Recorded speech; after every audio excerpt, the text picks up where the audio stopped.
aka Salmorin. Welcome to the topic of cyberbullying, where it presents a dangerous threat to the digital world.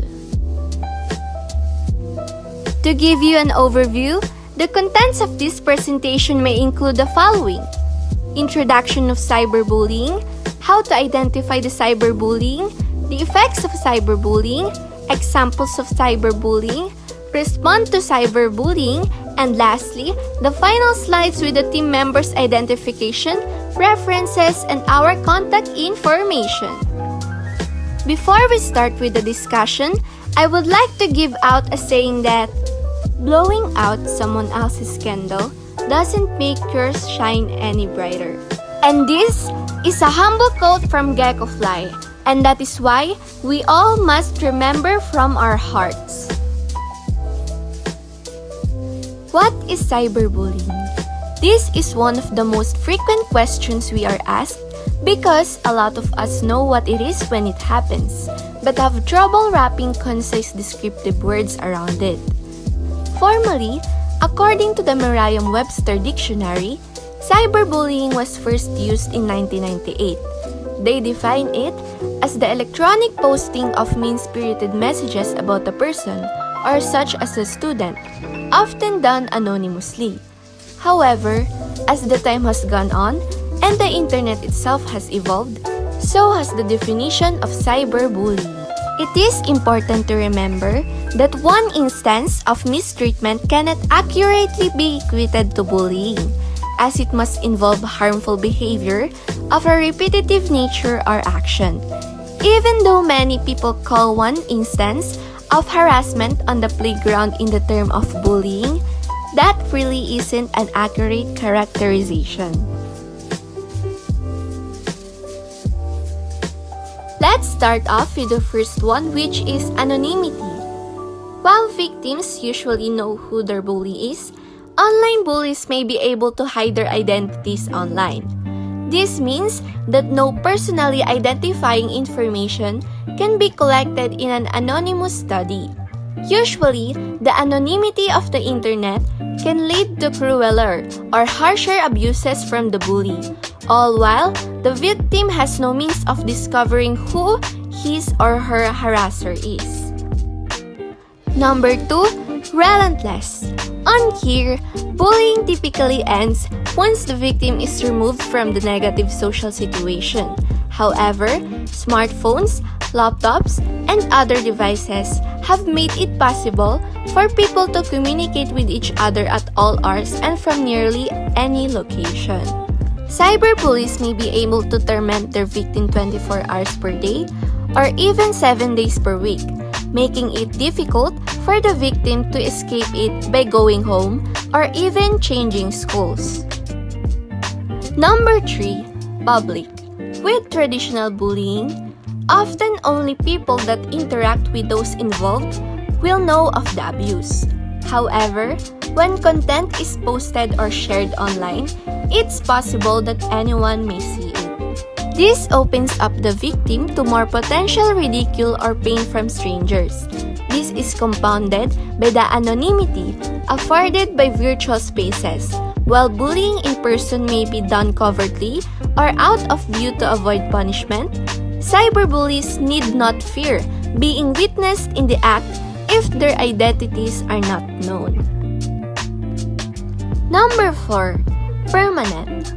Because online content is impossible to delete entirely, cyberbullying may damage the victims or possibly the bully's reputation permanently.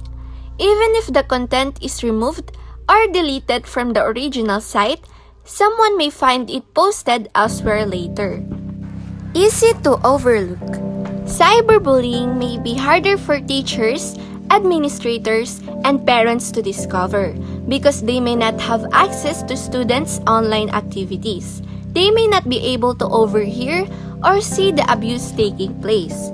Unless someone comes forward, parents and teachers may never know that bullying is already taking place.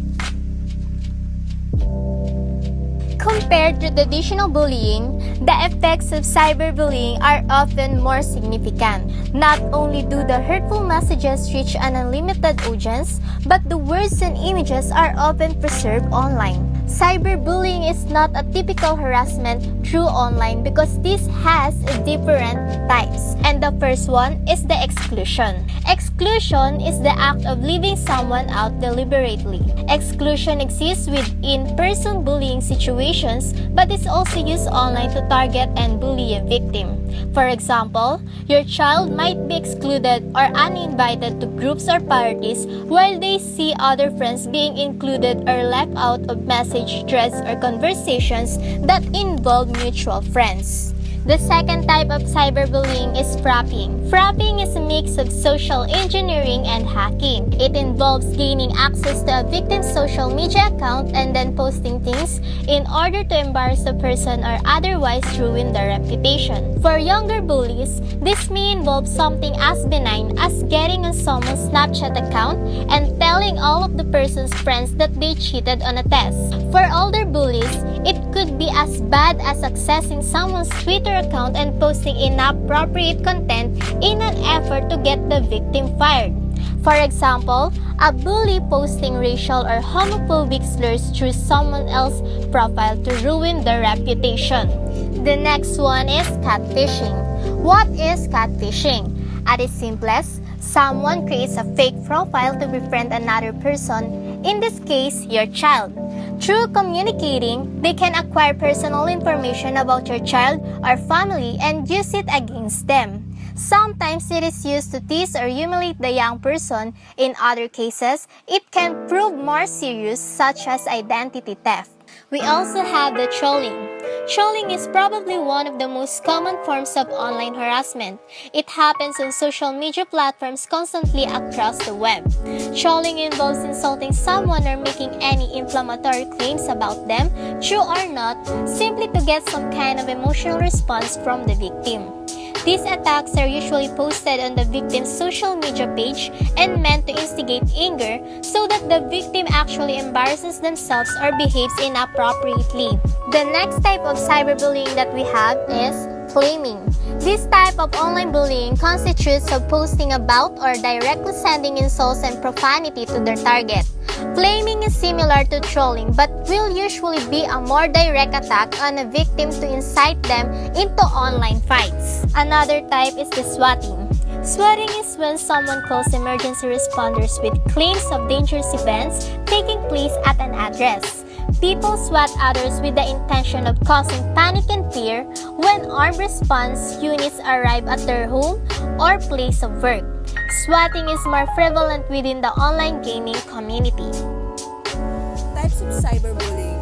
First, corporate attacks. In the corporate world, attacks can be used to send masses of information to a website in order to take the website down and make it non-functional. Corporate attacks can affect public confidence, damaging business reputation, and in some instances, force them to collapse. Second, trickery. Trickery is similar to outing, with an added element of deception. In this situation, the bully will befriend their target and lure them into a false sense of security. Once the bully has gained their target trust, they abuse that trust and shares the victim's secret and private information to a third party or multiple third parties. Third, impersonating someone. This is another common technique, and it's easy to do with the help of free and unverified email accounts offered by Gmail, Hotmails, and others. Bullies create a name similar to the victims and then go online and act in an awful ways while pretending to be the victim.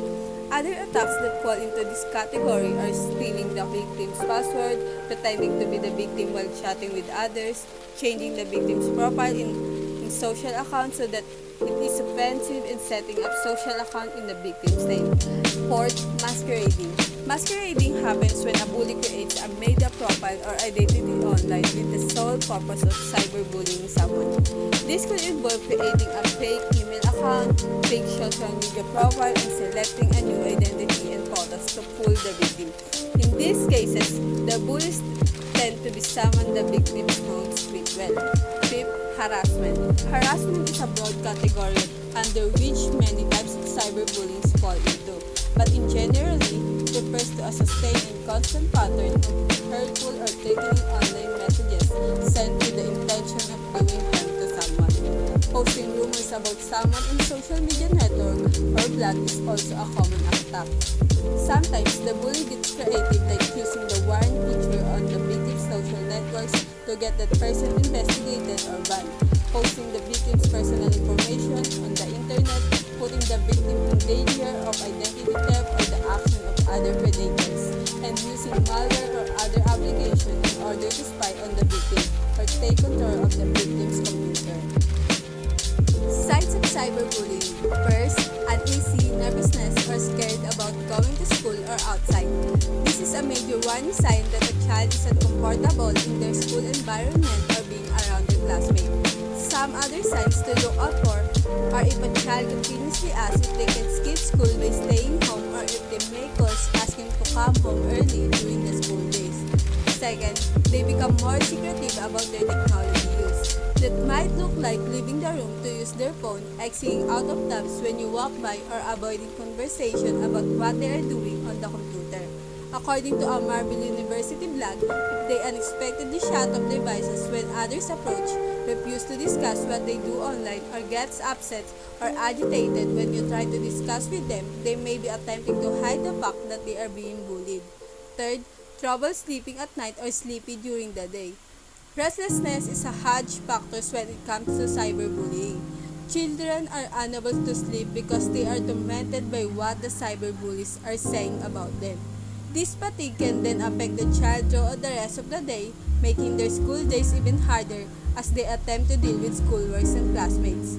Fourth, loss of interest in favorite hobbies or activities. If a child has suddenly lost interest in their favorite sport or hobby, it may be an indicator of cyberbullying. They may be trying to distance themselves from others making fun of them or attempting to fit in. There are a lot of effects that we can see into a person who experienced cyberbullying in today's world, which has been made smaller by technology. New age problems have been born. To put it simply, cyberbullying refers to the misuse of information by a technology with the intention to harass others. Subsequently, cyberbullying comes in various forms. Cyberbullying literature suggests that victims generally manifest affect psychological problems such as depression, anxiety, loneliness, low self-esteem, social exclusion, school phobias, and poor academic performance. Studies have shown that daily school-age cyberbullying manifested in physical psychosomatic symptoms such as headaches, abdominal pain, sleeplessness, behavioral difficulties including alcohol consumption, self-harm, and revenge may include also. One of the most serious and dangerous symptoms of chronic depression include suicidal tendencies like suicidal thoughts, suicide plan, or even attempts. Sadly, depression associated with cyberbullying has led too many young people to end their lives to escape the abuse. Good day! I'm Diane Remo and I will be discussing the examples of effects on cyberbullying in a person's emotional, mental, and physical health. In order to understand the examples, let's relate it into a situation where I will be telling you a short story about Anna, a victim of cyberbullying. Meet Anna. She's the only child. She's totally sweet, kind, and smart girl, currently at her 10th grade. Yet, at the young age, she became an introvert. Because of her parents' lack of time with her, she didn't even experience having a family bonding due to her parents not ending work on their family business. And one day, one of her classmates caught Anna vomiting inside the restroom's cubicle because she doesn't feel well. But that girl who saw Anna that day went out the restroom quickly and told her classmates that Anna is pregnant. That issue spreads on social media, and as Anna just got home, she picked up her phone and used Facebook. She got curious because it is the first time that her notification keep on beeping and the number are keep increasing. She decided to check it out and click one notification, which became her worst nightmare. As harsh words and judgment all over the comment section saying, pakitang tao ka lang. Ew, grass girl. May tinatagong baho ka pala. Playing innocent. Ew, pregnant pala siya. Legit. After that tragedy, Anna refused to go to school. She feel that people took her voice out. She doesn't even give a chance to express her side, and her self-esteem completely vanished. In just that one false information, the whole campus already judged her whole existence. As a result, it will affect her emotional health. First is powerlessness. Anna, who was bullied online, will feel weak and unheard because people easily judge her without knowing her side and the real story. It will only trigger her anxiety and fear on trusting others. The next one is the isolation. In connected to Anna's story again, the effect of the judgment and harsh words from her classmates will tend her to isolate herself without letting her family, teachers, and other people know about what she's going through. On the other hand, it will also affect Anna's mental health. First is the academic issue. Due to the incident, Anna will stop going to school to avoid her classmate. She will also tend to do cutting classes so her parents won't notice. As a result, she will have an academic issue such as failing grade, and even her ranking in school will be discarded as she failed to attend her class. The next one is the depression and anxiety. The freedom of expressing Anna's side was hindered by her fear. She isolated herself and never told her parents or teachers about the issue. This leads for her to develop depression and anxiety, which leads her to thought about ending her life. The last effect of bullying to Anna will be her physical health.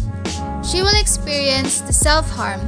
After developing anxiety and depression, she will tend to feel tired about what her classmates' judgment about her. Anna will be out of her mind since no one is there to give her an advice or comfort her. This will lead into self-harm such as cutting her wrists, pulling hair strands, punching or slapping herself until she got bruises. Good day, my name is Angela Di Marcelo, and now I will be going to discuss on what can you do to help in preventing the cyberbullying. So first, make the most of privacy settings. On Facebook and other social networking sites, you can adjust your settings so that only the people you select are able to see your personal information and post. It is important to check the privacy settings frequently because sites sometimes change their policies. For the second one, we have the think before you post. If you wouldn't say anything in a room full of strangers, don't say it via internet. Even letting someone know sensitive or embarrassing information about you via email can have unforeseen consequences. For the last topic, which is to keep personal information personal. Passwords exist for a reason. Sharing them with friends is like passing out copies of your house key to friends and strangers alike. If anyone besides you knows your passwords, it should be your parents and your parents only. This law is implemented by penalizing acts of cyberbullying. People are encouraged to become responsible netizens and make them accountable for their cyber actions. Child Protection Policy of DepEd. With this declaration, DepEd shall promulgate a zero-tolerance policy for any act of child abuse, exploitation, violence, discrimination, bullying, and other forms of abuse. DepEd also adopted child protection policy to provide special protection who are gravely threatened or endangered by circumstances, which may of course affect their normal development and over which they have no control, and as well as to assist the concerned agencies in the rehabilitation. Teach children and young people to follow the following steps to reduce and prevent cyberbullying. First, don't reply or respond. Bullies thrive on the reaction they get from their victims. second, save the evidence. Take screenshots of cyberbullying posts so that you can use them as evidence later. Third, tell a trusted adult. You do not need to deal with bullies by yourself. Teachers and parents can help too. Fourth, report cyberbullying.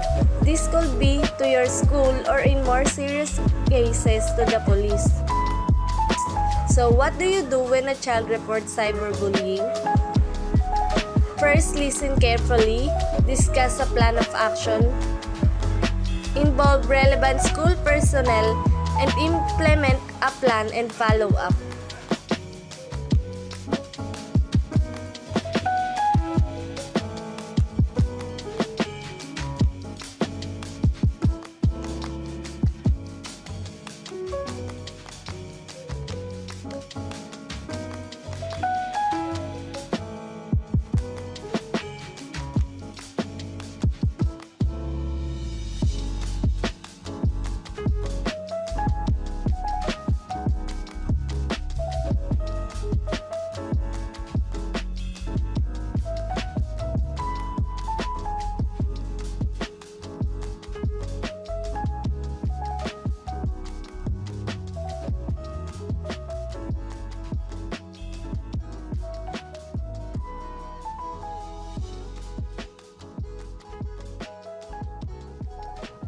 Thanks for watching.